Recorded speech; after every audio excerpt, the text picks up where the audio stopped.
Steve, we saw some footage yesterday of Stuart on the range warming up with some sort of blue resistance device attached to a golf club.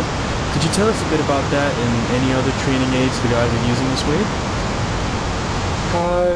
The blue resistance device is the ClubKite, and that's something that we use, and quite a few tour pros use the ClubKite, and what it creates, we just put it on a short iron, and it creates resistance, and the most important kind of resistance is called relative resistance. So it's actually creating resistance in the exact opposite direction that you're trying to apply a force. So it's strengthening the pattern exactly the way you want to strengthen the pattern. So we use it as a warm-up device, and we also use it as a device for actually increasing power.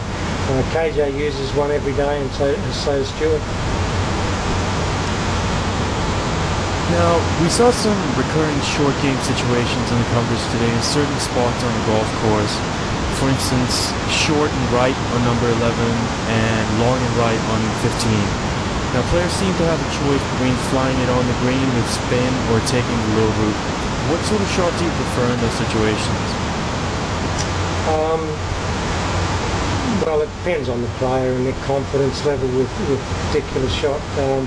Short and right, anytime there's water behind, and there is in both of those shots that you described, anytime there's water behind and you're going downhill to the pin, I think the low route's probably the safest one, because even if it scoots on a bit too far, it's not going to run all the way through the water. If you go for the lob shot or the spinning shot and you catch a bit of bounce early, things likely to take off on you, and then you're going to be taking a drop for your next shot, which is not what you want to do. But you know, any time there's not water behind and you're not going downhill, it's as clear as the lie seam, as clean as the lie seam.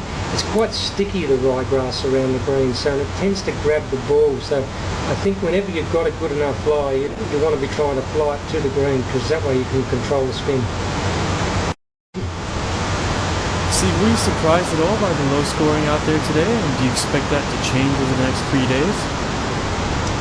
Look, not really. They left a little grass around some of the greens, which where normally with the ball, when you miss a green, it'll feed off and run down quite a long way from the pin, leaving a very difficult recovery shot.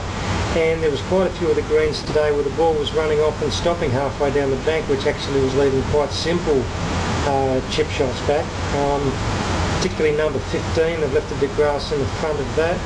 The pin placements were friendly today. The last few years at the Masters, they've gone the other way. They've set the course up very difficult the first couple of days, I guess with the theory of sorting the men out from the boys, and progressively easier as the week went on, where today the course was set up quite well for scoring. Well, the scoring reflected that, but the pin placement's accessible. They pushed a couple of tees up. The greens weren't too fierce and ferocious today, and there was a little grass left around the greens, so it was a day to shoot under par, and anybody who didn't shoot under par today who played well would have been disappointed. So any thoughts on Aaron Baddeley shooting a 68 today, so soon after returning to work with Dale Lynch?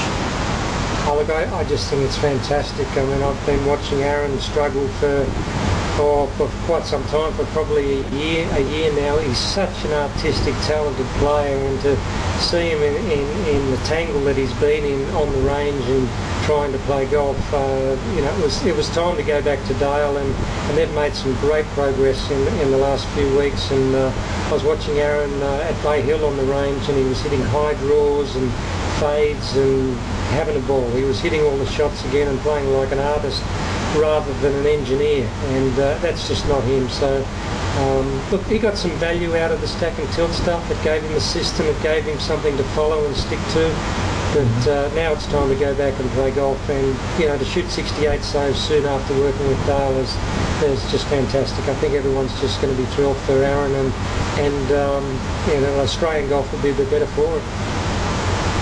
Finally, what's Stuart's routine going to be like tonight and getting ready for tomorrow? Well, I'm about to go and cook the barbecue, so we've got some friends coming around from his management group, Blue Giraffe, and we've got a few steaks that I'm going to go down there and cook, and Stuart's brought a couple of nice bottles of Australian red wine up from his cellar in Orlando, and he's taken the top off those. So that's our routine. We're going to have a couple of steaks and a couple of reds, and he's last off tomorrow at 2 o'clock. So he's it doesn't matter if he has 3 or 4 reds. He's got a bit of time to fill in the morning. Steve, thanks for your time today, and we look forward to a couple of low rounds with Stuart and KJ tomorrow. Well, we'll speak to you tomorrow night, and hopefully that's going to be the case.